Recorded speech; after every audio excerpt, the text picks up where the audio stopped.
Let them in.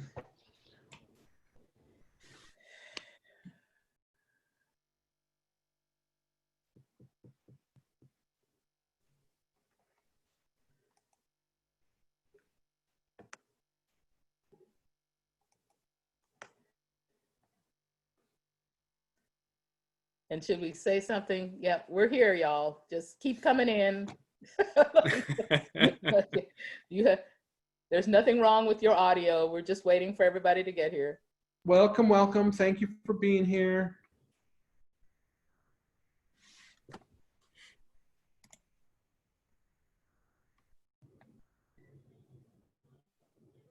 Hello, we're expecting quite a few of you, so that's why we're just giving it a few minutes.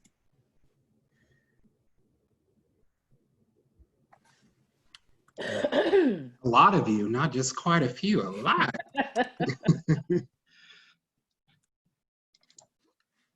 Lots of hellos. Oh, I can get a sense that we're going to see a, well, we won't get to see you, you'll get to see us, but so.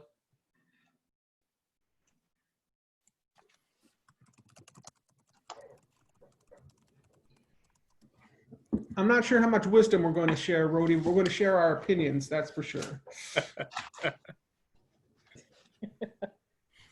And we have no shortage of opinions. All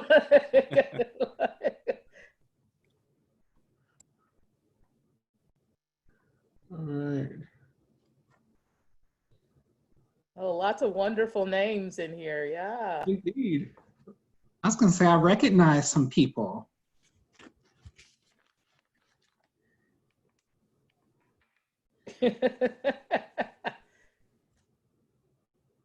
Don't make promises I can't keep tonight. It's been a long day. I'm ready. We are ready. So nice to have all of you with us this evening.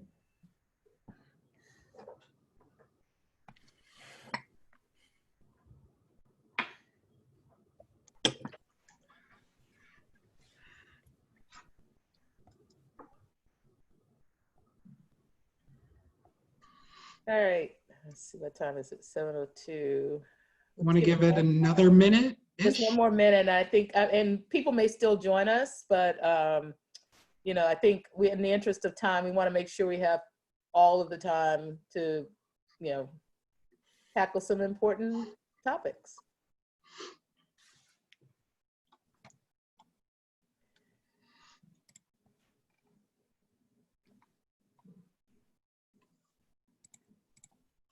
All right, let's do this, y'all.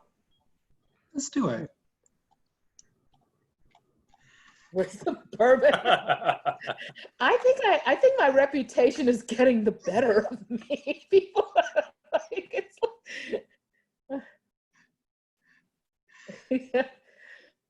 All right, who's gonna start with the introductions? Darryl, why don't you kick us off?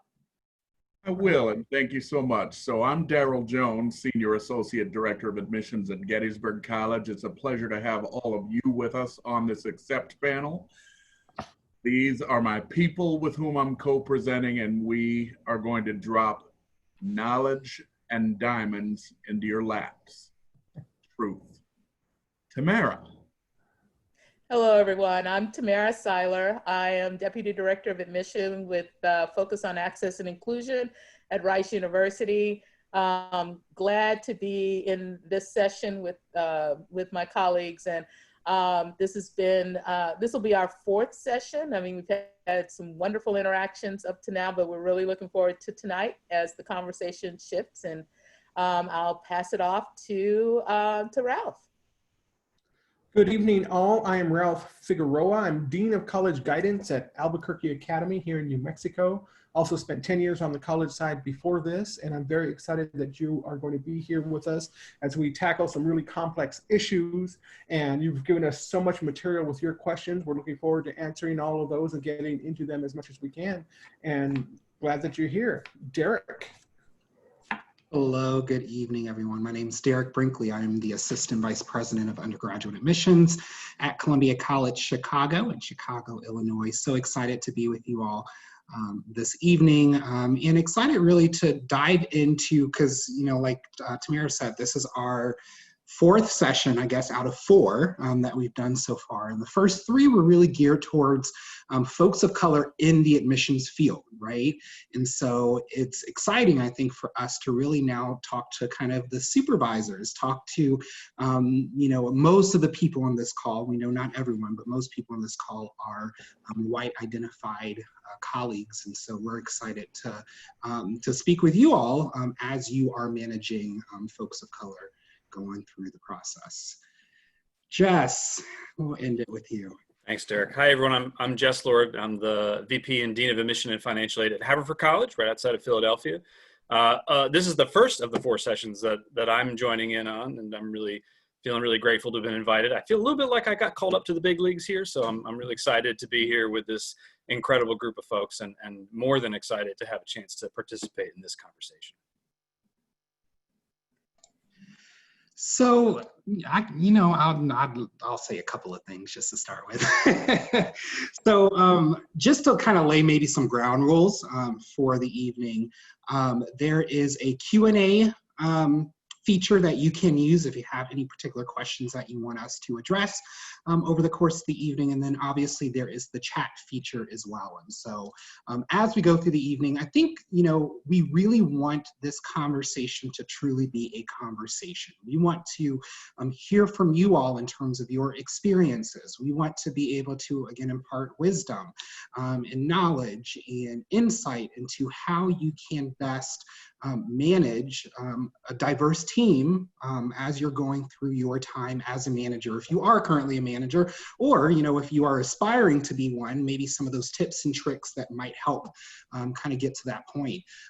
We, like I said, have really spent the last 3 Thursday nights working directly with people of color, persons of color who work in the admissions realm to really give them an idea of how to navigate it as in a person of color. And so we really want to get into some topics here that we think are really going to hopefully be thought invoking for folks, and hopefully we can all have a really good productive conversation here. So, you know, the first kind of topic that we really want to dive into is hiring and training, right? I mean, obviously, I think, you know, the first thing, you know, as we are building our teams, as we are managing our teams, is, you know, getting the right people at the table. And so, you know, I think one of the things that I'm really curious about, and I'm actually looking maybe for some feedback from folks who are, you know, here attending, is when you think about the persons of color that are within your office, that work within your institution, work within your specific office, how are they structured within your team? Where are they placed within your team? Are you automatically placing the persons of color that you are hiring into your DEI or diversity, equity, and inclusion work? Are they on those particular teams? Do they have opportunities to do other things outside of DEI work? And so maybe, you know, that's, I think, a question I would really love to hear from our participants is, you know, when you think about your office and the folks of color in your office, where do they tend to sit or live within the context of your office? And so for maybe my colleagues, I'm curious if maybe some of you can share, you know, kind of where folks of color maybe sit within your office as well. So you asked the question so kindly, my friend Derek, which is why we need you in our lives. I'm gonna ask you, drop it like, say it like it needs to be said though, Darryl. Like, and help myself because it's soon to be after dark.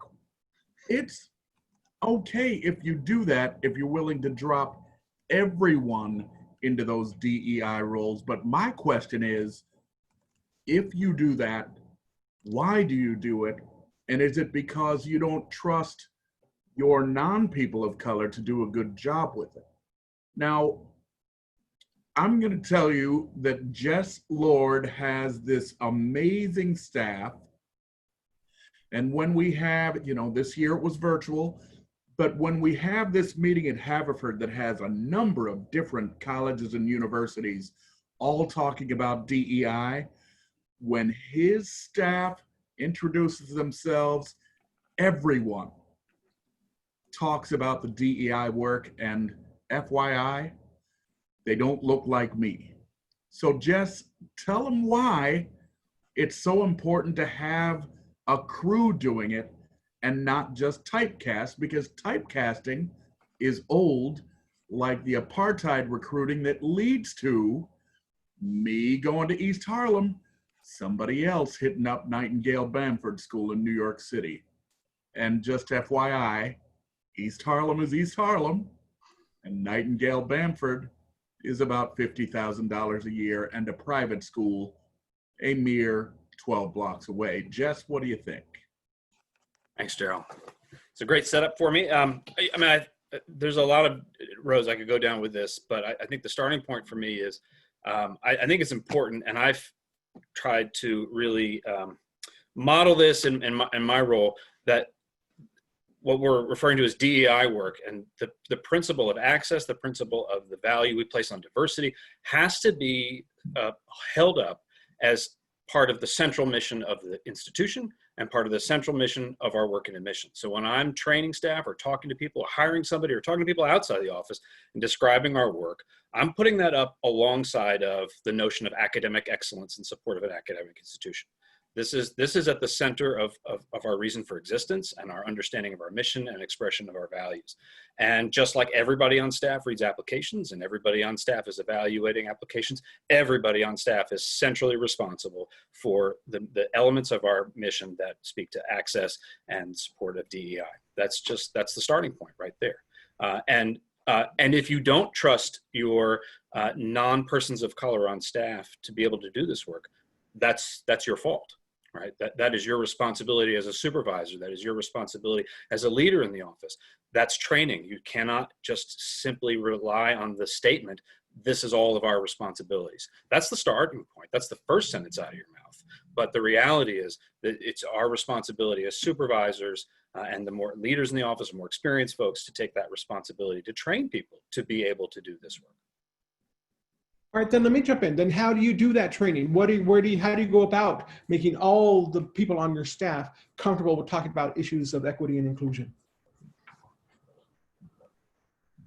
I got to ask it, so that means I don't have to answer it. And I know for us at Columbia College Chicago, it is really built in. It is built into the training program that we do, right? So we have a 3-week onboarding process that all incoming admissions representatives go through as a part of our institutional training. And we, spend a lot of time on like the world of admissions in general, but we spend a lot of time really talking about our city of Chicago. We spend a lot of time talking about the racism, the segregation that occurs in the city of Chicago, right?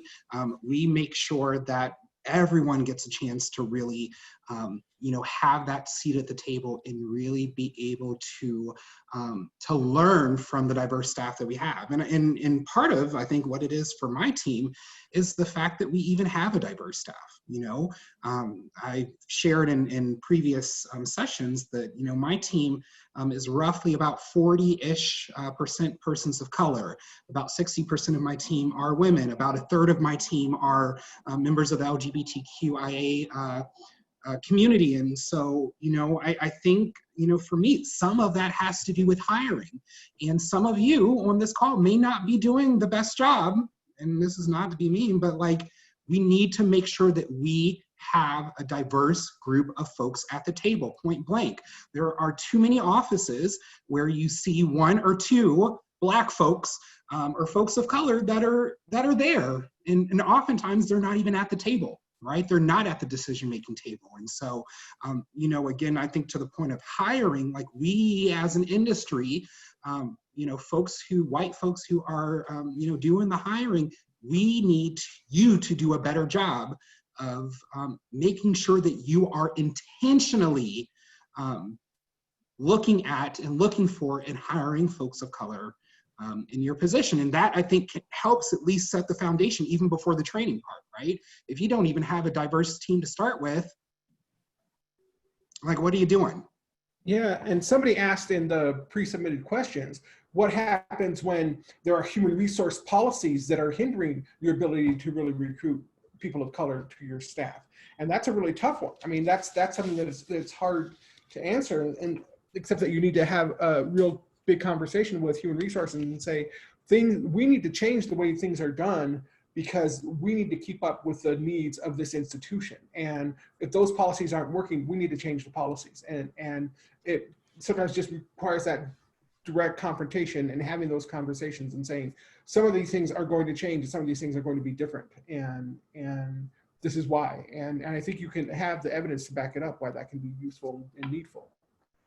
Well, I'd like to jump in and talk about, like, I think we've talked about hiring people of color, but I think it also starts with the interview process for everyone.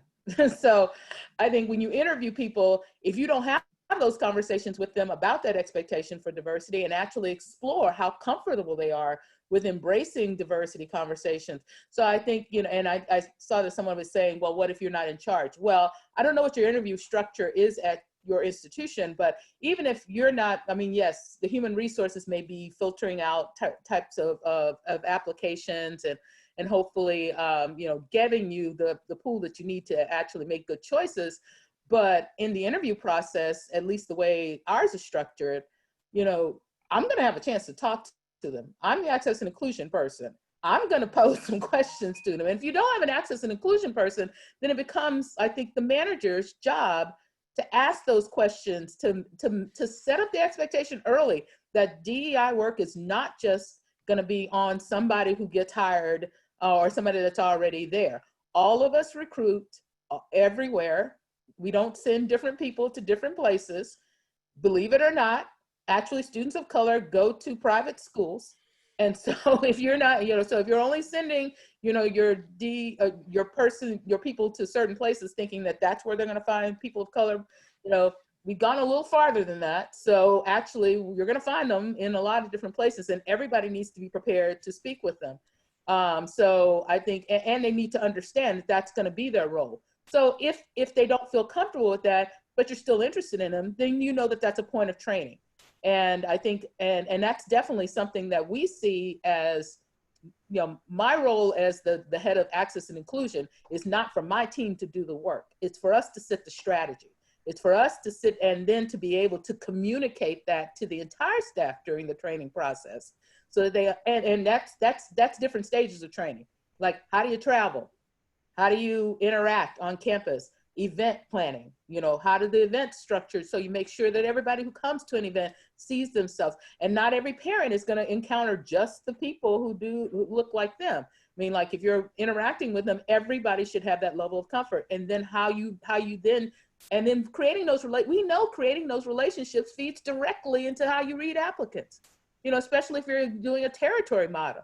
So you know that those, like, if I'm the only one talking to them and I'm not going to read their application, you know, what do we set up here? What do we set up in terms of a system that's going to end up not having, you know, that longevity through the process, which is very important often for students getting selected. So I think that, you know, it starts from interviewing from both sides, making sure that your DEI people are not going to come in there just as that, like, even if that's their role, but they're going to be a full admission officer. And then for everybody else, understanding that they're going to be a full admission officer, and being a full admission officer means you're doing DEI work. Yeah, otherwise, what message are you sending to your recruited students? You're not accurately representing the institution if you're going to use this apartheid recruiting, as Darryl Jones calls it. And you are not going to be conveying the actual nature of the institution they're going to be interacting when they walk on that campus. And if it's a predominantly white institution, don't be segregating who's recruiting the students of color, because that's not sending an accurate or honest message about the community that they're going to be coming to. And that's, again, a big part of why it needs to be everybody's job. Yeah, and it really, you know, this plays into one of the questions that we see here, and I think Tamara did a good job of really kind of trying to get at it, is, you know, if we're not a part of the hiring team, how do we really advise our supervisors that it needs to change, that we need to make sure that our hiring processes are happening? And for me, you know, hopefully you're at an institution in which your HR office can help with that, right? But I think, you know, some of that is time for real talk, right? I mean, I think, you know, depending on the relationship that you have with your supervisor, I think that you can absolutely and should absolutely step up and really say, look, this is not right. The process that we have in place, you know, we're bringing in 5 or 7 different candidates and all of them are white men. Something's wrong, and we really have to take a look at the hiring processes in terms of what's going on. And you know, I think that people who are on the hiring team and hiring committee really have to really assess their biases, right? Because we all have biases in our own way. And so to really, you know, make sure that the people that are on those hiring teams are have acknowledged their biases, have recognized what they are, and are actively trying to work to combat those biases as they're going through, you know, that search process, I think is very helpful as well. And so, you know, I know it can be an uncomfortable conversation, but I think that there's just got to be a way that you've got to push and you've got to push and you've got to remind your supervisor as you're going through these processes, hey, have we thought about doing this to increase, you know, the folks of color who are applying for our position? Have we, you know, make sure that we have posted our positions on different groups, different professional organization groups that that might be a little bit more diverse? Like, what are we actually doing to promote our positions? How are we actually getting that information out there so that you are attracting and getting the right people to actually apply for the positions, right? So, you know, again, I think it goes back to some uncomfortable conversations that might have to be had, but those conversations are important to have. There were a couple of questions in the Q&A. Thank you for all of them, but a couple that were in response to directly to the couple of the comments I made, and I want to tackle those quickly. One, thanks, Marissa. So your question about whether or not my comment about placing a DEI work and commitment to access and diversity up with academic excellence, if that's coming from the institution or if it's coming from me or our office and so on.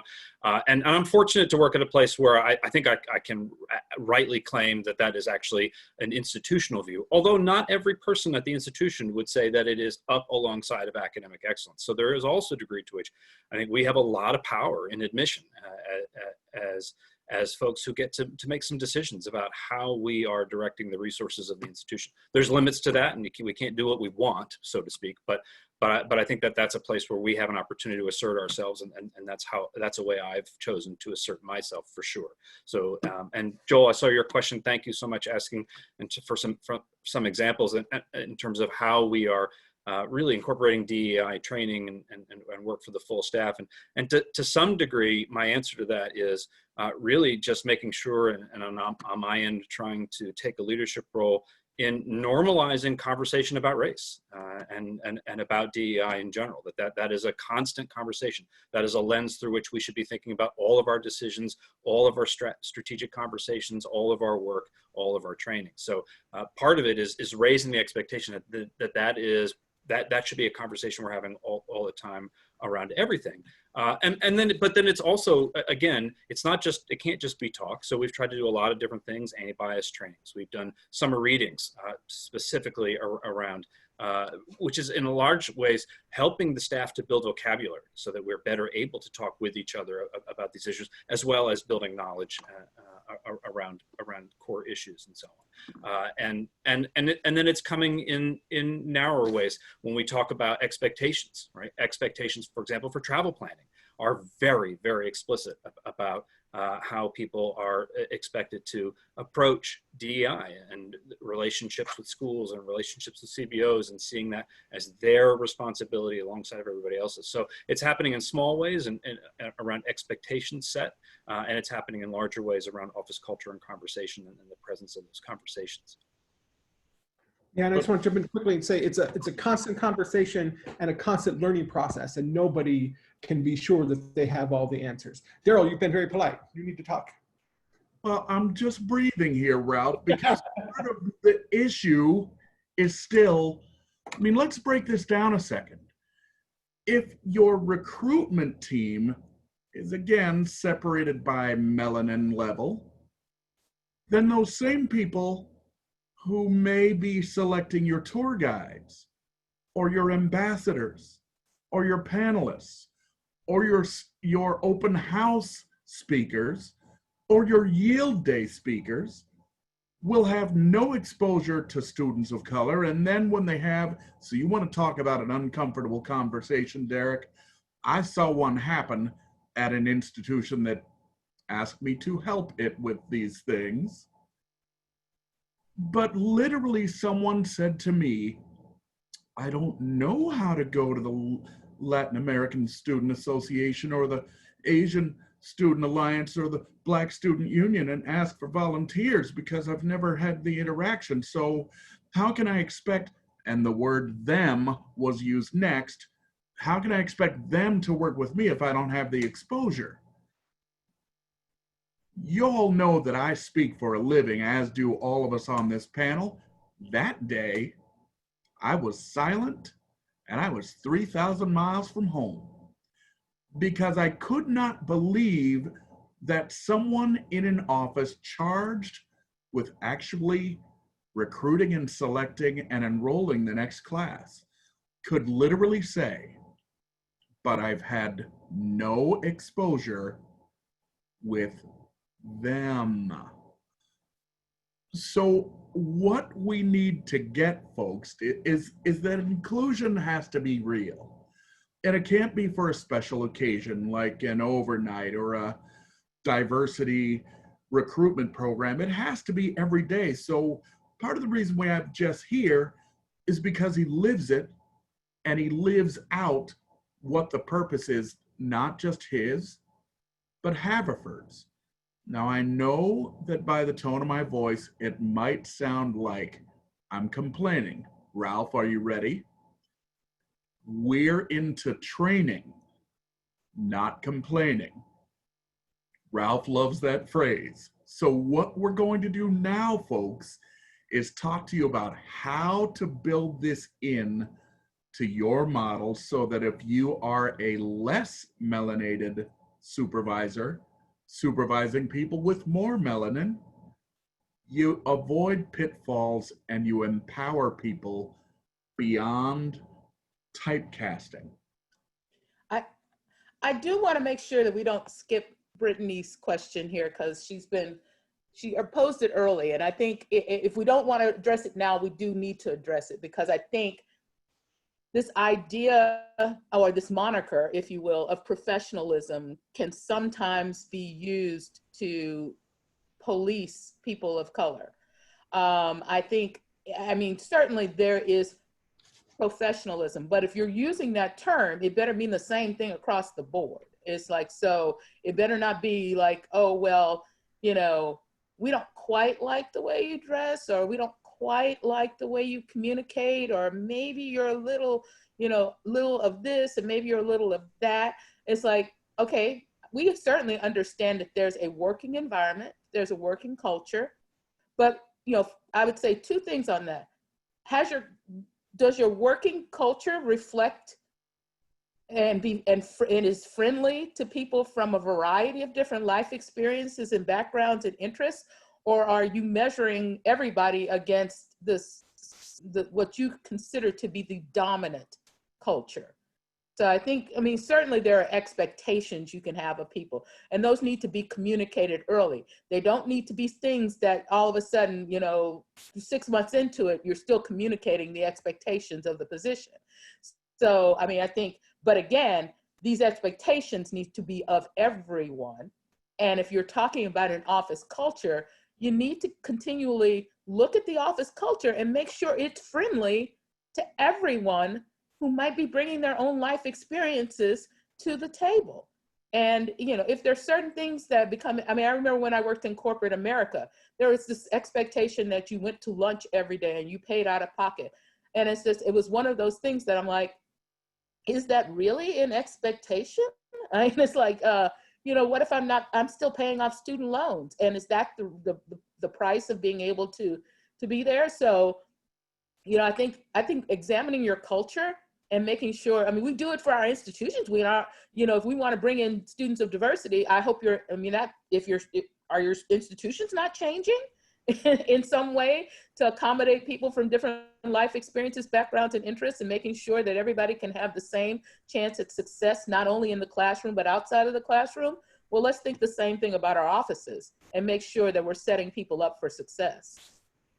And I think when I see a lot of this idea of professionalism, right? I think some of it, and y'all said in the chat, I think some of it really seems to focus around appearance is like the big thing that I see, right? Making sure that folks are following, this prescribed method of how you need to show up visually in the workplace, how you need to show up with your hair together, whatever the case is. And one of the things that I did at Columbia when I arrived was, we were thinking about, what does it mean to dress professionally, right? Like what, how do we go through that process while recognizing that dressing professionally is very much a relic of white supremacy. It's really a part of, the dominant class is that this is how you need to look in order to then be accepted and respected kind of in the environment. And so my team, we don't have a dress code at Columbia College Chicago. I think it's dumb to have a dress code. We talk about kind of a standard, right? And the way that we kind of think about it at Columbia is if someone's coming over to your home, and you are, entertaining that friend or that family member or what have you, how do you want to look when someone is coming into your home, right? And so for us, we don't talk about and Darryl, I'm laughing at your thing, but we don't talk about you have to wear a suit at this event, or you need to wear a polo, or you need to have khakis, or you need to do, kind of fit into this kind of mold.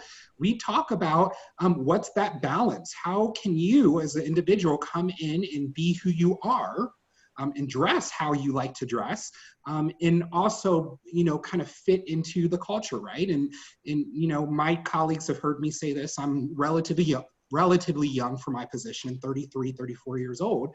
And, I get weird looks when I wear like capris sometimes to work, right? That shows my ankles off.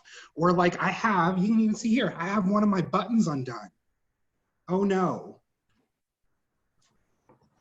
But that's the thing, like there are so many different requirements that I have seen at other institutions in terms of how you need to dress or how you need to speak or how you need to wear your hair. And I encourage, I think, especially when it comes to dress codes within the office, I encourage folks to get away from the idea of a dress code and maybe have some sort of standard, some sort of, one phrase description that identifies the feeling that you want a family to get when they see you at a college fair table. So again, there's ways to think about this instead of this kind of rote, structured kind of thing. Yeah, I mean, this is a standard that was built on 200-year-old law firms in New York and Los Angeles. It's just not applicable to a modern day workplace of a college or university where you're trying to build a community, you're trying to send a message about this being a community that welcomes people. And there's a lot of leeway that you should be giving to the office in terms of things like dress. How is that at all related to an employee's workability or achievements? It's just not, and we should quit pretending that it is. So I think you were going to move on to training, and I see, I know that we have things coming up, but definitely a couple of questions about safety, and believe me, we explored that with the other groups as well, so I'm sure we'll have some of that in the training and, and territory assignments and things like that. But I think another little sort of thing to talk about here is like, so we talked about the, sending people of color to places with people of color. Well, what if the territory manager is not a person of color, but then the school is being resistant to not having a person of color?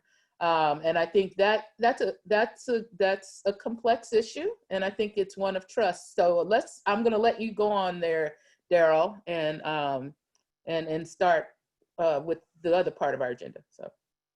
So Here's what I know, and we're going to loop in the safety part because it's all a part of this narrative.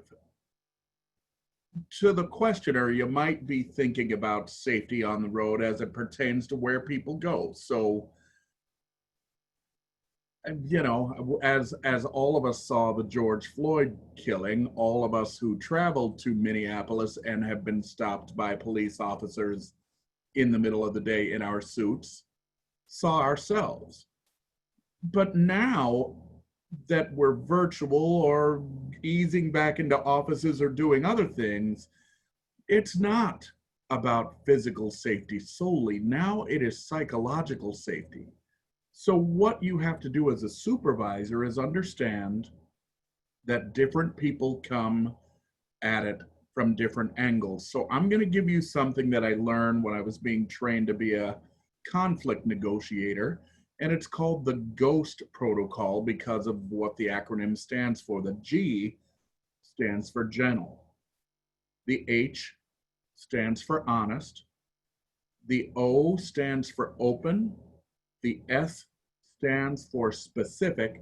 And the T is easy, it's just talking. So let's think about it. When you're asking people what they might be concerned about, you have to do that gently. You can't do it in obviously a condescending way and go, well, you're not afraid to go there, are you? Honest. It's your honesty and the people you're training. What is it that you want to get off of your chest and that person needs to get off of theirs so that you're both communicating? How do you set the stage so that all the training and every conversation you have is about honesty and transparency, which is the same as openness, but it's not just openness in how you speak. It's if you say you're being open, but you cross your arms, that's a barrier that says you're not going to tell the truth. And let's be specific. Safety, is it on campus late at night? Is it walking past Fraternity Row if there is one? Is it in the budget and the kinds of hotels and types of flights and types of cars you allow people to rent? Is it where you send them based on the history of what might or might not have appeared in the news or the police blotter? Because people look at Minnesota as Minnesota nice.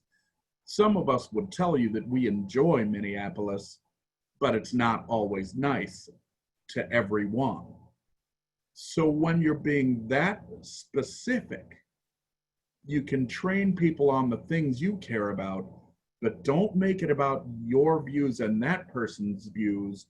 Be open enough so that the variety of people in the room, by gender, by sexual identity, by any of those things, let alone the level of melanin, becomes a regular way that you talk. So even with the person who asked about how admissions offices can support BLM, what's policy?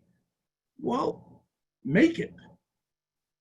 If it's a policy about how you want to run your office and make it open and make it truly inclusive so that you can go beyond DEI into justice, make it so. You're the supervisor, make it so, and people will either follow or they will need to get out of the way.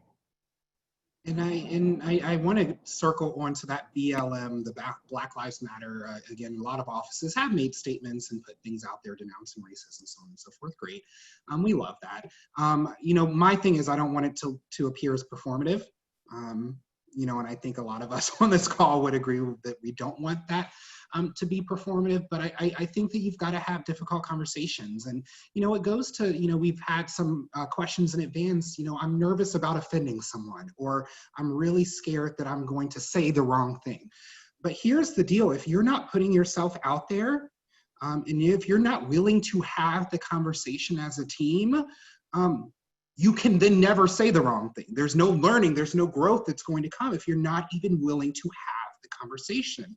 And, you know, when George Floyd was killed, there were so many people from different institutions who reached out to me and said, Derek, I'm concerned because no one else on my team has said anything. No one has talked about this. No one has expressed frustration. No one has, really put it out there like that. And, I allowed for my team, obviously, to have a lot of conversations about really what went down and what went on. We did, and again, because of how diverse my team is, we have a white identified group that meets every 2 weeks. And they have trainings and discussions, and they're really talking about their own racism that they have. We have our Black and Indigenous people of color that meet on a regular basis. And for us, that's much more of a way for us to emote and get things off our chests and be in a safer space and really talk through things. And then we have our non-Black or Indigenous persons of color, so like our Hispanic staff members and whatnot, that are also getting together and talking through some of these issues, and really being able to dialogue and have that kind of conversation. And again, if you as a manager never had that conversation, if you didn't check in on your folks of color, especially after George Floyd died, if you put out a statement and then kind of retreated, hey, you didn't do the right thing, right? And to one of the folks here, you have to be willing to have the conversation, and you have to be willing to hear the feedback. And you've got to take that in, you've got to accept it, you've got to internalize that, and think about how are you then going to change policy procedures in order to move forward, so that people do feel like that they're welcome. Because it really was saddening to me that folks felt more comfortable coming to me to say, hey, Derek, how do I handle this situation? Because my manager hasn't said anything or hasn't put anything out there. We got to do better, folks. Got to do better with it. And you have to realize that these conversations are difficult, and they're not going to be easy, and there will be mistakes, and you have to work past the mistakes and be open to learning from your own mistakes and from your colleagues, and be willing to take the risk and say, I am not sure how to proceed here. I'm not sure what the right thing to do. Let's talk about this. Let's generate ideas together, not you, person of color, tell me what I'm supposed to do. That's not the way it is. We are an office community, we represent this institution. Let's together try to come up with what we can do beyond these statements, beyond this performative allyship, beyond these just the press releases. How do we make real policy changes, and who else needs to be in this conversation? And get it going, because this is as much as a hard time as it's been on a lot of folks, it is an incredible opportunity for all of us. And just to add into this, I think, and I was particularly reflecting on this in the conversation about safety. I mean, I can recall when I started this profession 26 years ago, conversations about safety and travel, and they were largely centered around the experience of women, and that made a lot of sense, and that was intuitively sensible to me. And I internalized that and have made that a part of training what I've done with folks for a long, long time. But it took me a lot longer to center that around the experience of being a person of color. And that's because I'm white, and as a white person, I am not conditioned to think about race. In fact, I'm conditioned to not think about race, and that's not okay. And so I've tried to take the responsibility to condition myself to think about that, because I have the privilege of not having to worry about that when I travel, for example. But as a supervisor, it's your responsibility to condition yourself to think about all of the conditions that the people, the human beings that you work with and care about may encounter. And it is your responsibility to take that on without question. And I was surprised in our other conversations how many people in their offices hadn't even tapped into university resources. Like we had this conversation with people who identified as POC. They were talking about, we never heard from the risk manager. We don't have an emergency plan. We don't, I think we're sending, it's not even that we're like, even the places that we're sending people, I mean, things happen on the road.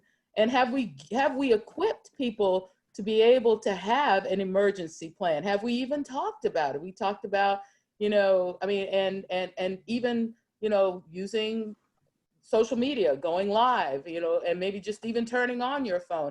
I mean, I think, and I would just piggyback off what Jess said. I mean, just on the flip side, there are things that people of color think about constantly when we travel that don't even possibly occur to our white counterparts. I mean, like, you know, and especially as a woman of color, it's kind of like you compound being a woman and a person of color. And it's and there, you know, from the car that I pick out at the rental car agency, you know, I literally do not let them put me in certain cars, because that is going to be a direct, like, I mean, I'm going to be a target. I've got a target put on me at this point. So, I mean, I'm like, the car can't be too flashy, you know, and then I've got to decide, is it safer for me to drive at night when I finish the program really late? Or is it really, so, I mean, just the number of decisions that somebody has to make. And I think sometimes you have to give them the power to do things that are safe to them, to say, you know what, yes, the expectation is that you do 4 school visits, but if that's gonna put you in a position where you don't have enough time to drive to the other place, where you don't, and then you're gonna be driving at night in 1-lane roads, maybe you need to be looking at the situation and giving people that latitude. Because the other thing that we said in some of the previous sessions is that for people of color, we don't feel like we have the ability to be anything but excellent. And that means that we are living up to everything that you're putting in front of as the milestones for us. But so we don't necessarily feel like we have the power sometimes to even ask those things. So as a white manager, you have to give us the permission to be able to make choices that are safe for us. And that should be true of anyone, but it needs to really be true of your colleagues of color. Because again, navigating this world as a person of color can sometimes, even when you do everything right, put you in a bad situation. Yeah, I just want to do a little plug. Our second session that we did 2 weeks ago was specifically talking about being on the road as an admission officer of color. And that recording is going to be sent out on the Accept page. And watch it, because there were some good conversations on that one, and some good questions and some good dialogue about a lot of these issues in more depth. So do check that out.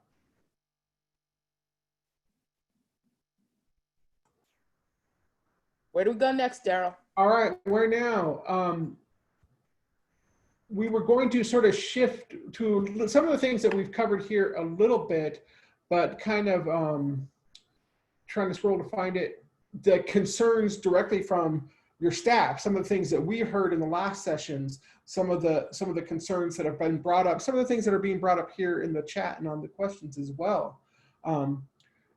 So I will jump in with one of the things that was asked both in pre-submitted questions and online here is, how do you create a safe space for dialogue? How do you create a place where people can express their concerns and their issues with the institutions or with the practices, their concerns as people of color in the office structure? And how do you do that? And I'll throw it out to you boss types.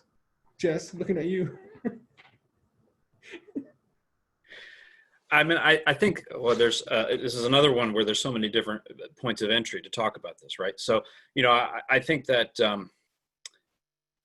you know, and even trying to connect this to some of the conversation we've already heard, including some of the comments you've made, Derek, earlier. I mean, I think that it's really, really important to let office culture be defined by everybody who's a member of your office, right?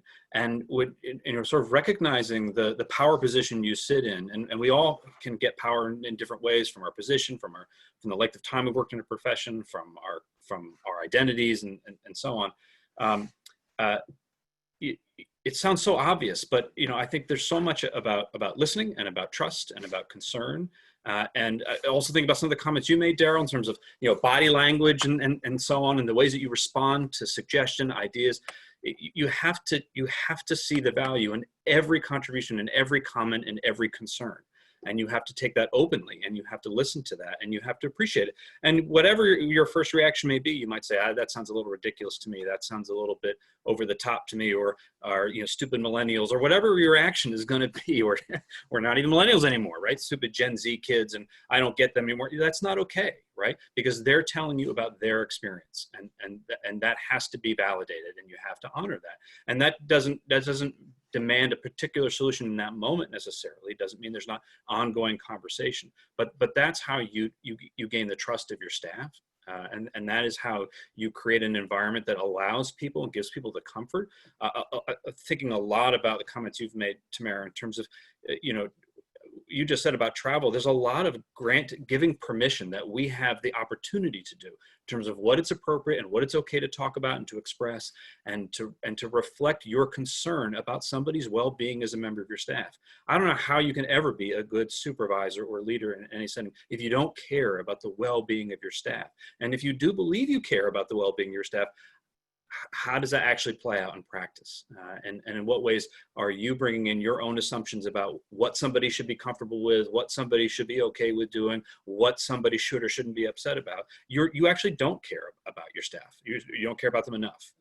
And so that's the starting point. That's not maybe very concrete, but that's the mentality I try to bring into how to create an environment where as somebody in a position of responsibility and authority, and also given my identities, how am I creating space for people to feel like they are valued and that they are not facing the sort of facade of conformity and having to fit themselves into the molds that are imposed on them. Okay, first of all, Jess, this is not a competition, but facade of conformity, boom, is all I'm gonna say. Like, I wish I had an air horn so I could blow it and shout that out. That was incredible. But part of what I want you all to get is that we've all heard of microaggressions. We've all heard of micro this, micro that.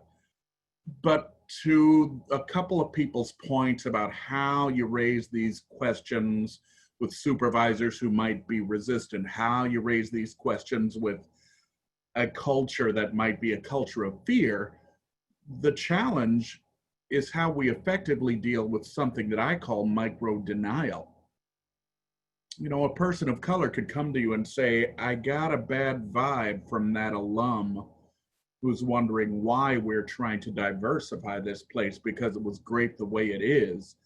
You don't really want to do that to my alma mater, do you? Because I give a lot because of the way I loved it. That's institutional culture, and it has to change from somewhere. And it has to be that younger person or non-supervisor person has a safe space with you, supervisor, to be able to bring that up. But again, if you're open to it, that person will know it. And sometimes it's just that you have to verbalize that I'm open to hearing the things that make you uncomfortable. Please do not hesitate. Please use my cell phone. Please call my office directly. Please text me. It's got to be that explicit and that open so that people feel comfortable bringing those things up to you. Because when we look at institutional culture and what might need to change as we train people, it's not just training our employees. It's training alums and long-termers who might have been resistant to change to actually seeing that this change is good. So if you're dealing with supervisors who approach it from a we don't want to, well, friends, this is the wrong time to be vocal about not wanting to, because you can, in a kind way, call them out and say, with all that's going on, my supervisor doesn't even want to talk about these things that are important to the entire world. We are basically drowning ourselves in a sea of segregation if we don't talk about world events and how they affect the very work that we do this institution. Somebody else relay with me on that one, because that there were a couple of pieces around that theme that were really big in the Q&A, and it's a lot to unpack. Yeah, look, I just want to recognize what the comment that Sasha put in about how it's especially hard to deal with these issues when we might be working in distance and not seeing people, not able to have those kind of markers and those signs that we normally might perceive. In a way, I think that has to be a reason why you specifically have that conversation and say, look, we cannot talk in a casual manner. I'm going to specifically ask you, my employee, what is going on with you? How are you dealing with world events? What is going on with you and your family? What is going on with the office? What do I need to be doing to support you? What are your issues? What are your problems? I can't be beating around the bush right now in a long distance community. I have to just ask you explicitly. And I think that's sort of your excuse to just get very real with your employees and to talk about these things in a very, very direct way. And I think that's just the best response to that. And I think there were some questions about, like, what if you put a job out there and you're still not getting diverse candidates? Well, I think you get what you give. I mean, I think that people do indeed talk, and if you're not, I mean, if you're not getting those diverse candidates and it's a great job, you may want to think about, well, okay, what's out there about my institution? I mean, like, like in terms of, is there somebody, have I created a good safe space? I mean, are there other spaces on campus? Because remember, people aren't going to be in your office all the time. It's an institution.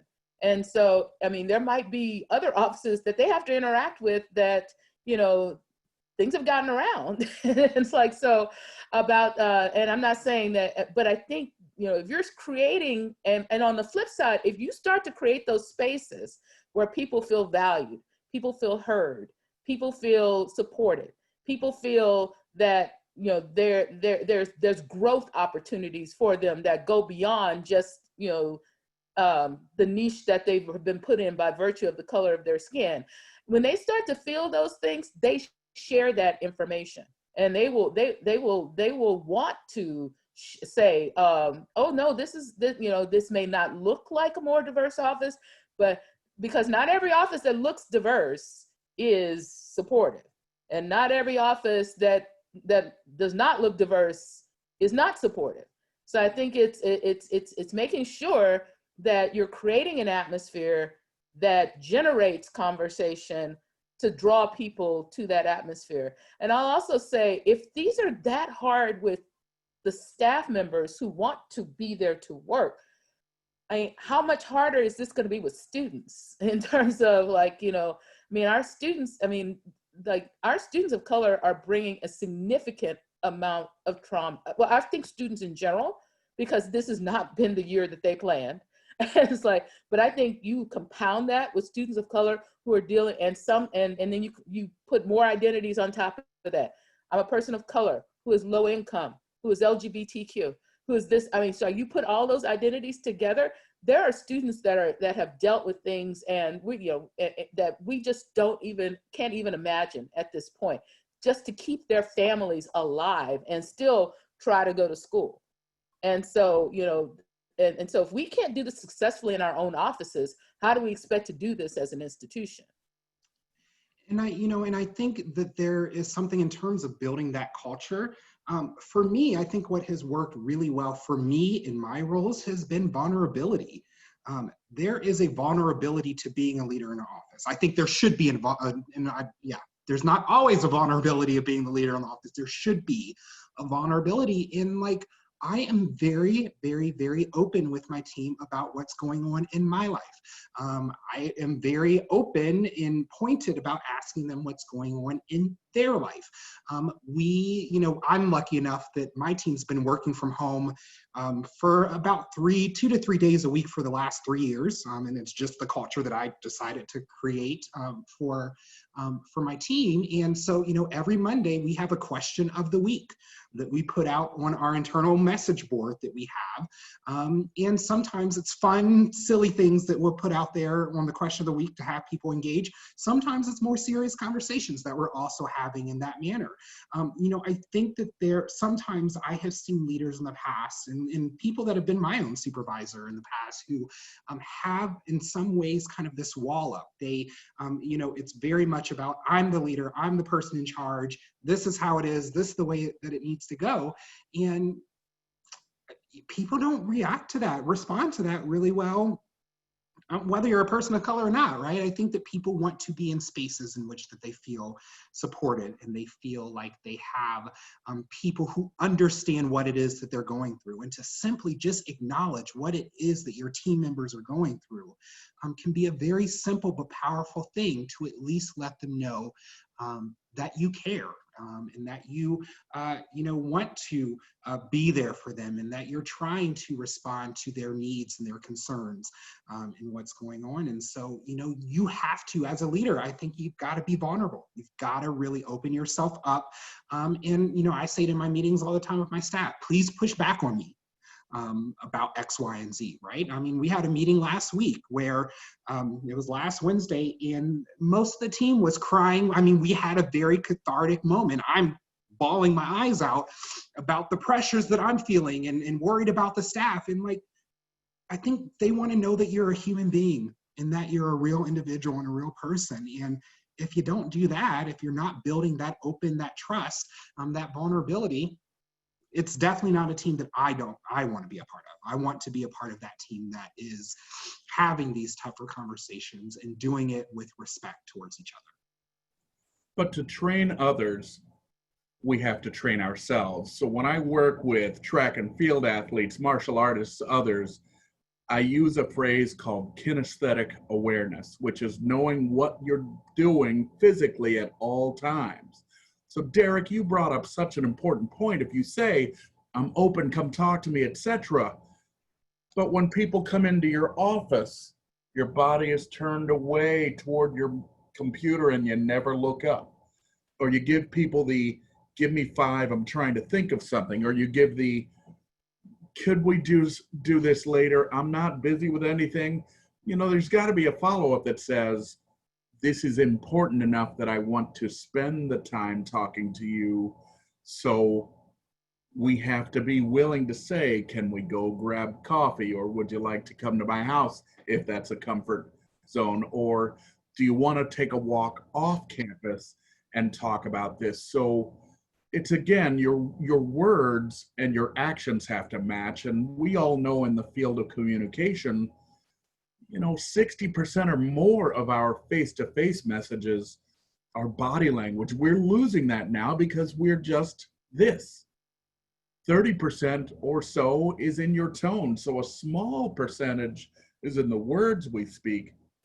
So even in this virtual world, if your office is totally remote, use your space. You notice that I move back and forth because I want to be close to you all, and especially close to these great panelists. Find a way to share, if you're that kind of person, that your emotions are legit and genuine, and that you truly are open. So even when you're on these maybe personal Zooms or personal meetings with your staff, be present, be focused. Don't do things like, well, hold on, I'm going to move my mouth like this to make it look like I'm not reaching for something else. That being present, being there for your people is ultra important. So yes, we want you to train your staff to be open, to be inclusive, to care about justice. But if you know that in hiring that there's an exclusion happening and you don't say anything about it, well, there's an inertia that's going to keep going. It's just going to keep happening. So when Derek says often, have that uncomfortable conversation, have it often enough to call out injustice so that it's not so uncomfortable for you to do it. But I've found that a lot of people, and I perfectly understand it, just become paralyzed into inaction because they're afraid of the outcome of that uncomfortable conversation. So have it, practice it with people you know will be okay with it, and that way the practice literally does become not perfect, but easier. And I have to say one thing real quick. When you think about that, Darryl, I think that folks of color are actually a little bit more apt to know how to, because we have to oftentimes navigate situations as persons of color in this world, in the professional world, in our industry, with students, with families. We are so used to having to think about how we come across to others, right? And so for me, I think that is part of the reason why the vulnerability is so important.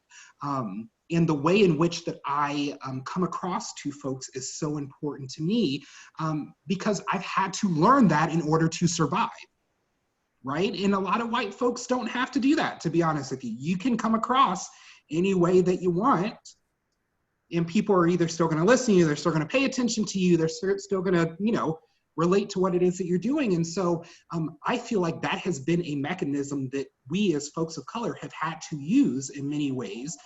And so I think that we're actually a little bit more adept to kind of being that person to be able to show up in spaces in an authentic way, in knowing how our body language, how the way that we look, how the way that we approach things is going to affect what it is that we're trying to get across to our teams as well. And so again, for me, I think that's the, you know, I think we've really been able to fine tune that. And so I think as white identifying folks to really, you gotta lean into that. You gotta lean into that ability to approach things in a certain way and to pay attention to people's body language and your own body language and what's going on. Like, it's just so important. And again, I think it's because we've had to survive, but white folks, now you need to do that to step up and be there for your teams.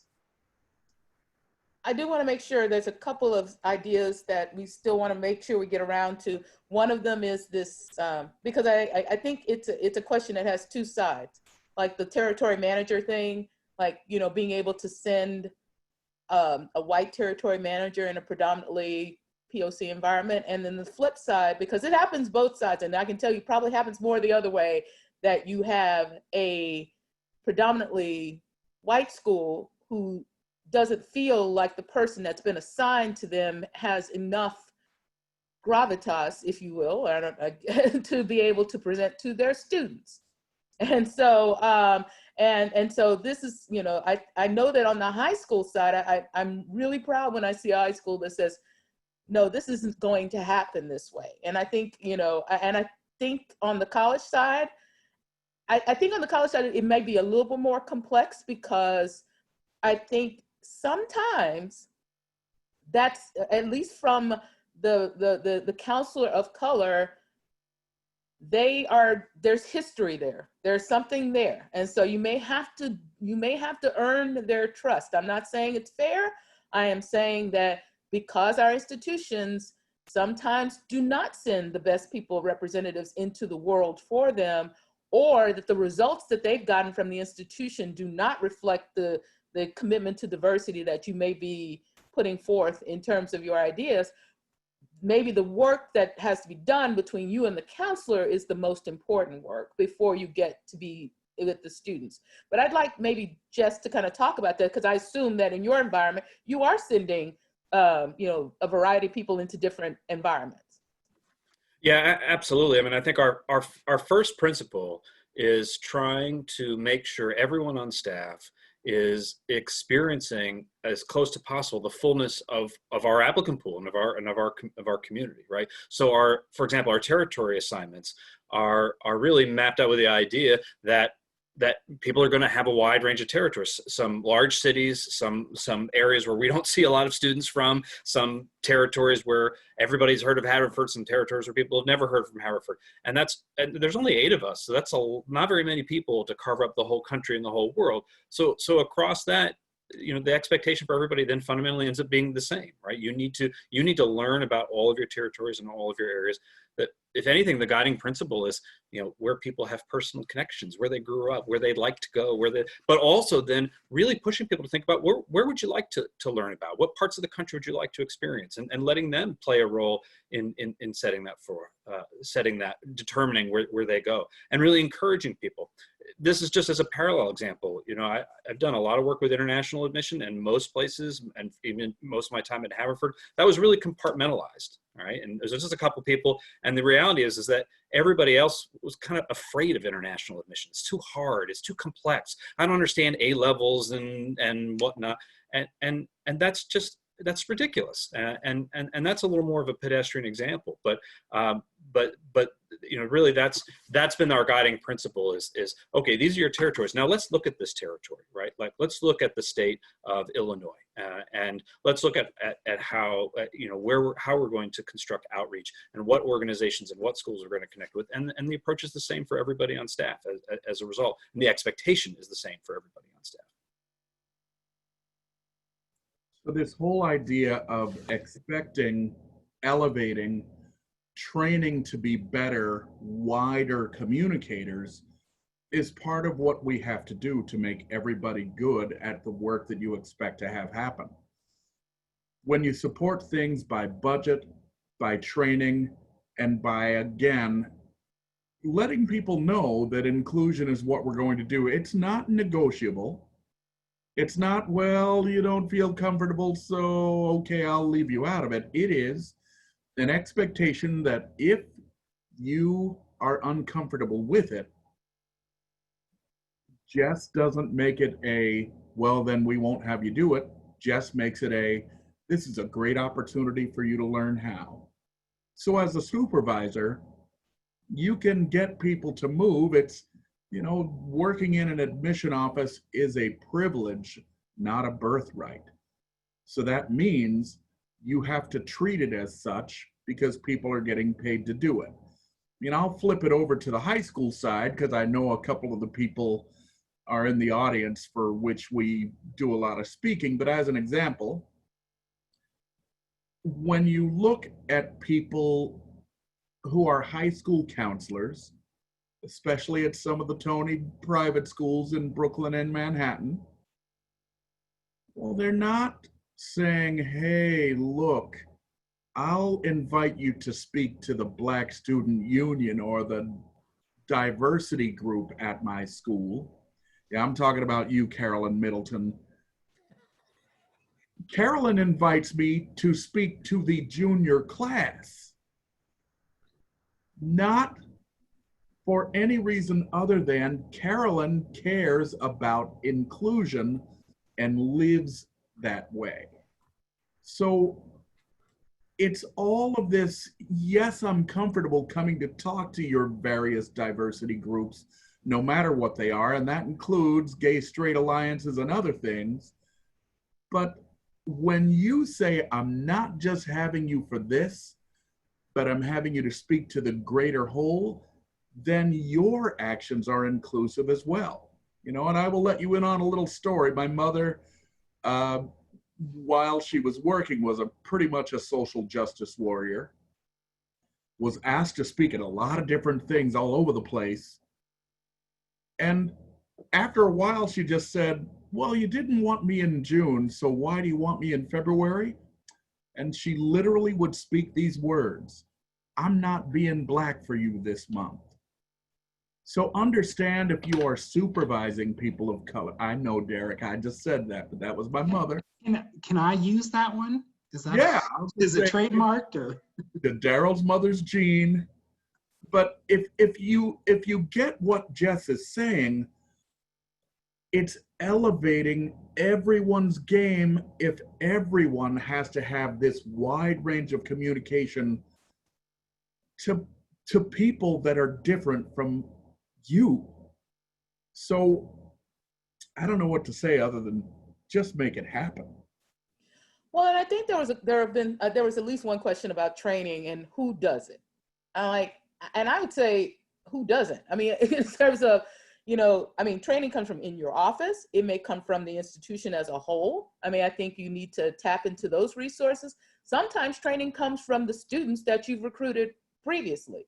I mean, I think sometimes hearing what you did well and what you didn't do well is a great way to train. I think sometimes training comes from conferences. Like, you know, if you see somebody at a conference who did a really great job, we are a giving profession, you know, and so, you know, I think I have seen plenty of colleagues. I mean, Darryl just said he does it, like plenty of colleagues who will speak to, you know, different groups and talk about, you know, how they got to their positions and how they worked with, you know, this particular organization. There are lots of places, but I mean, in terms of, you know, validation, I mean, I think yeah, I mean, you should have an organized training program. It shouldn't just be haphazard drawing from everyone. But I think when you compose that, you can have so many voices come to the table to make sure that you're really giving your staff an overall reflection of not only, you know, what your institution in particular may do well, but what's happening in the world at large. And I think that can come from all different levels. And I think sometimes one of the things we do is that we don't necessarily say only the advanced people can train, you know, new people. Like sometimes we're tapping into that second and third year person to kind of help with the training process, because they are really, I mean, like sometimes they're going to point out the holes for somebody. It's like, so, and so, I mean, and they know what they need to know. Like, I mean, 2 years later, you know, I mean, the learning in this business is exponential. So, I mean, but it doesn't just, and it's continual. And so I think training, I think the mistake with training is that people think it happens once a year. It happens throughout the year and at different stages and reinforcing, and like, you know, and you don't stop training. But I want to jump in on the leadership piece, because I think, you know, I think we find ourselves, we sometimes pigeonhole ourselves just by our office. There are ways to provide leadership opportunities for your staff, you know, even if you feel like you have even just in the office itself. I just talked about the fact in training, when you ask a second or a third year person to help with training, you're actually giving them the opportunity to begin to develop themselves as a leader. So start thinking about, you know, not title-based leadership, but ways that you can leverage the members of your staff to give them the tools to lead a project, lead an effort, teach them more about data. We know how important data is to this process. But I also think using the resources around you, you know, university committees, nominate them for a university committee, let them engage with somebody outside of the office. You know, we know about affiliation work, you know, make those kind of things happen for your staff. You know, anything that they do on the outside is going to come back and pay you in terms of their development in your office. So I think, you know, we need to get creative about making sure that and then we complain that people want to leave 2 and 3 years later. It's like, if you don't throw opportunity in their face, in for them, and take them outside of just the role that they play on a daily basis, you need to be, much like we talk about when we bring students in, we're preparing for alumni. When we bring staff in, we have to be able to give them the opportunity to see a path for themselves 5 years, 10 years in the future. Or else is your model to like only have them there for 3 years, and you're not going to give them anything to do that's meaningful beyond just the tasks of their job. Yeah, and it's absolutely, I love the way you brought up data. Give your employees chances to work with data. Give them some projects to work with. Give them a budget to work with. Let them work with budgetary issues. Yeah. Let them work with managing student workers. Give them the opportunities. Or else, as Derek points out with the training, get them involved in the regional affiliates or in conferences or in NACAC or other professional associations. Even if you don't have a position in your office where you can give them the leadership, you can give them a lot of training. You can give them a lot of hands-on experience with processes that they may not be familiar with. And so people are going to find things that are just going to just light their bulb and really make them excited about the work in a different way. And you'll find some turn out to be data people, some turn out to be manager people, some turn out to be money people, and you'll never know unless you start giving them those opportunities and those experiences. If I can just try to add quickly to this, I literally want to stand up and applaud to all this, because I think this has been a really important line of conversation here. And even to tack it on to some of the comments that were in the chat, and Ralph, you made a comment about this too. I think as managers and supervisors, it's really important for us to create opportunities and also recognize when there are opportunities we ought to be giving up too. You know, I get asked to be on lots of committees. I get asked to do a lot of things and participate. And there are times where that's really an opportunity for me to give that opportunity to somebody else. And then I think it's also really important that when you're going to offer that opportunity, that you make space for them in their workday to be able to do that and recognize, so that it is not just simply piling on work to somebody, but actually make that opportunity a realistic and reasonable one for them to take on. And I think extending people, this fits into some of the other things we were talking about in terms of really helping people to develop beyond the ways that we can easily pigeonhole staff, members of staff, right? Is to really help them to grow and professionally develop. And also extending beyond the office or professional development outside of your institution, conferences and so on, is creates more pathways for people to find mentorship, right? You need to be prepared, and as a white person, you need to be able to mentor anybody who comes to you and wants to seek your mentorship. But also mentorship happens organically, and you need to give people the opportunity to find mentorship and create opportunities for them to find mentorship. Yeah, and I know that a couple of folks had asked if there's folks that have training plans and programs they're willing to share. I'll put my email address out here in the chat box too, because the way that our plan, like I said, it's a 3-week training plan. There's about 12 segments that all incoming staff members have to complete on our end. And then depending on a person's role, there could be upwards of another 20 different training segments that folks are going through as well. And so again, I think, the better that you can really start off that team members, that staff members experience from the get-go in a very solid way, the better you're going to actually set them up for success in their role at that institution, and hopefully then set them up for success as they move forward throughout their career, whether it be, in admissions or whether that be somewhere else at the end of the day. And so, the way in which that we onboard our folks is just so incredibly important. And I probably have a special thing, my master's is in training and development. And so I have, I think, just a special connection to these things. So more than happy to share any of my resources that I have. And I would challenge us to think differently this year. Like, remember, we're in a different environment.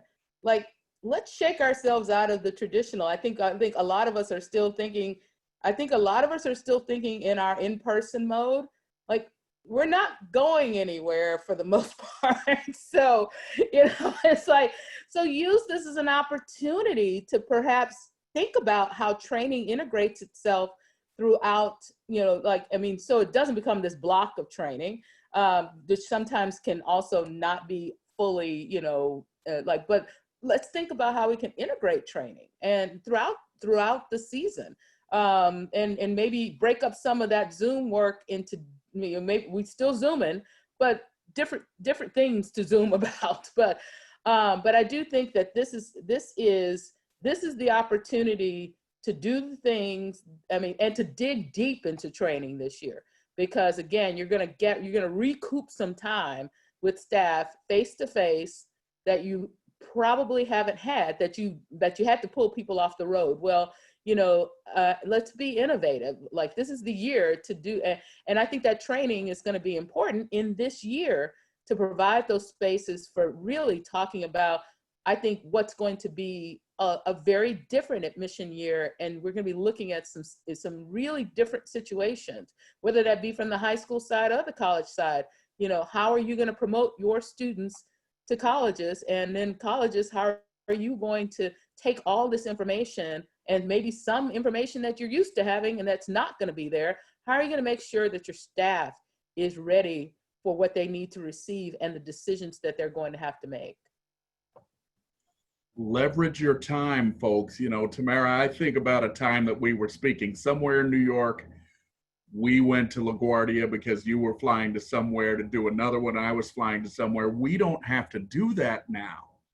So the way you think about this whole idea of supervisors being aware of issues of race nationally, locally, regionally, you have time to do it now, because you're not hopping a plane, having to go somewhere 2 hours before you board. Now you have time to do it, and now's the time to seize it.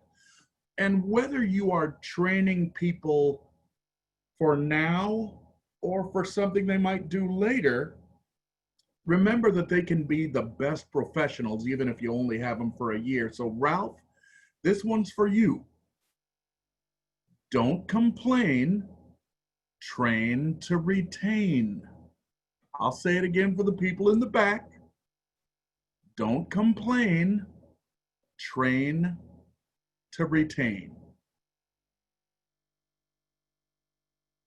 One of the things that I wanted to say is I think one of the things that is important as I think a white supervisor is really paying attention to what's going on in the world. And I don't know if we ever really named that, I remember the day that George Floyd was killed, and the next day going into the office and allowing my Black team members, particularly, time away to really grieve and to really figure out what's going on in the world. And sometimes we don't do that. Sometimes people aren't really paying attention, or white folks maybe aren't paying attention to what's going on in the same way that folks are paying attention to what's going on. And so you've got to be watching, you've got to be paying attention to what's actually happening in the world so that you can adjust when these things happen, so that you can provide your staff with that opportunity to be able to, whether it be, again, take time off or create some sort of opportunity for people to come together in fellowship and really talk about what's going on.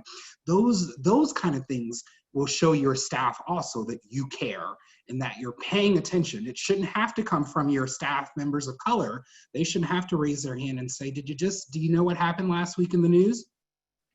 And are you going to say anything? Are you going to actually approach it? And so paying attention is something that just, we've got to do a better job of really doing.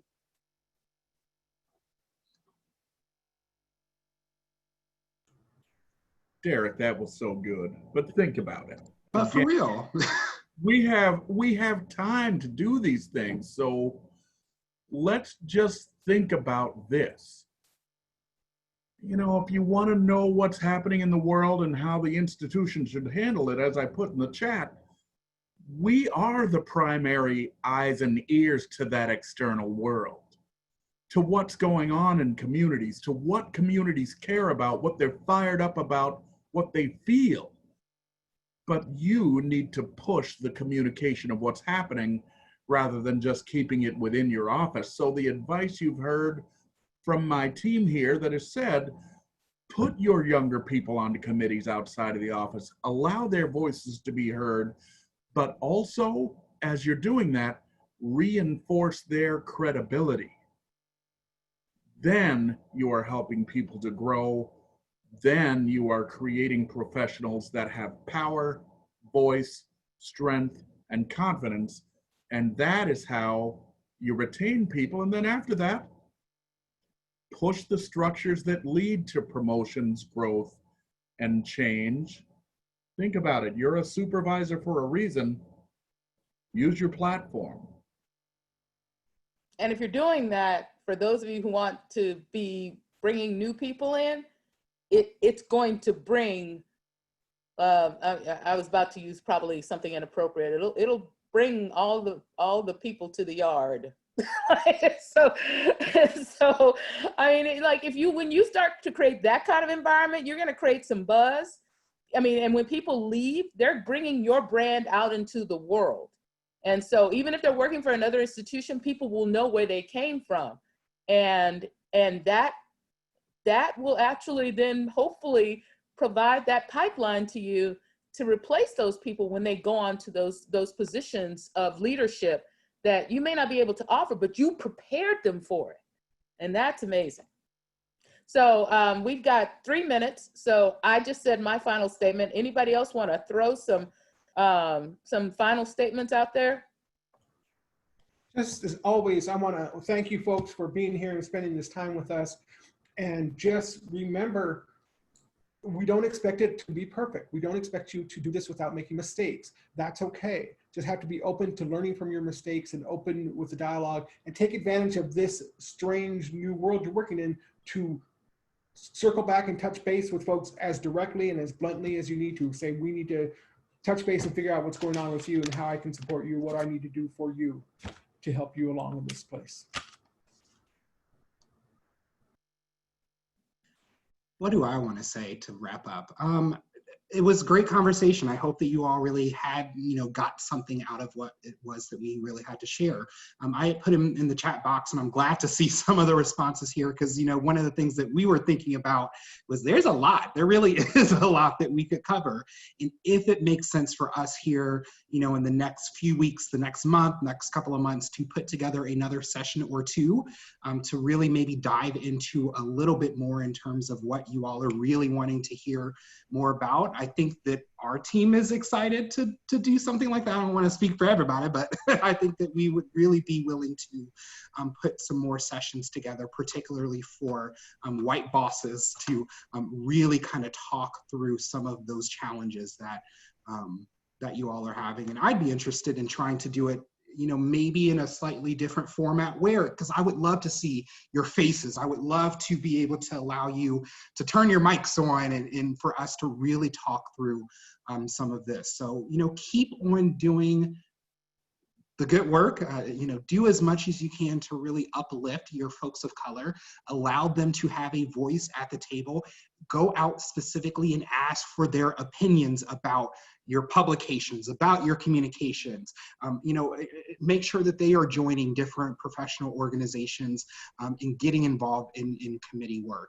As much as you can do to uplift and make sure that they have the opportunities, whether it be specifically in DEI work or not. I think that's one of the things that I always want to just make sure that we're not pigeonholing our folks of color into doing specific DEI work if that's not necessarily what they're interested in, right? And I've told this story, all of my work in my career has been in DEI for the most part until I arrived at Columbia to be the senior director when I first started. And I had the skill set to do it, but in my head, I'm thinking I've been pegged to do DEI work for my entire career.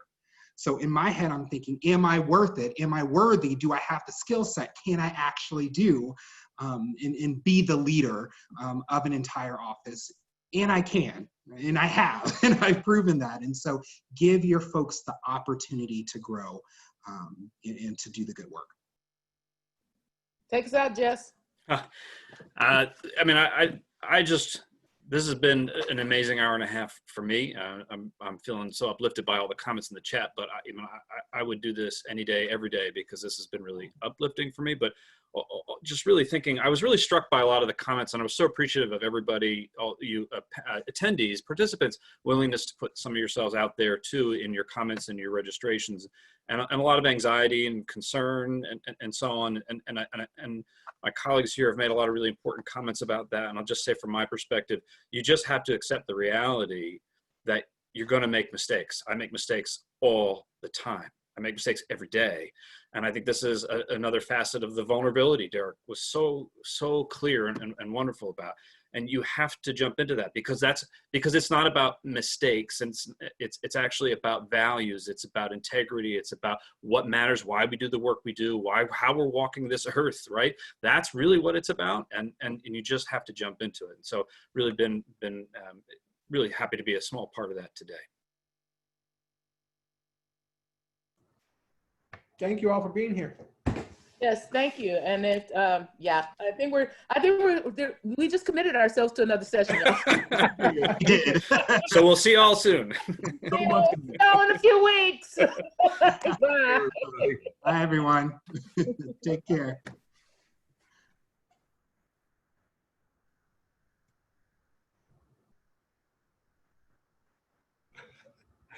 You gonna take over the recording, Marie? Y'all were so good. That was spectacular. And we're still recording. I know.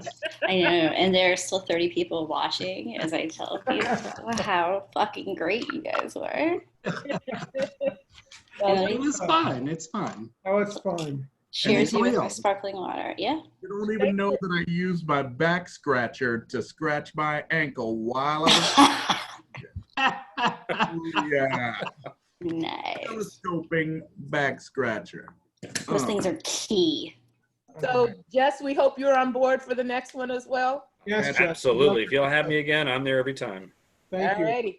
Yes. All right, y'all. Have a good. I'll send emails to everyone. Organizing, definitely. And for those of you panelists who have not sent me your mailing address, please do, because I like gifts. All right. All right, my friends. All right. Thanks, friends. Bye. Take it easy. Bye-bye. Thank you. Bye-bye.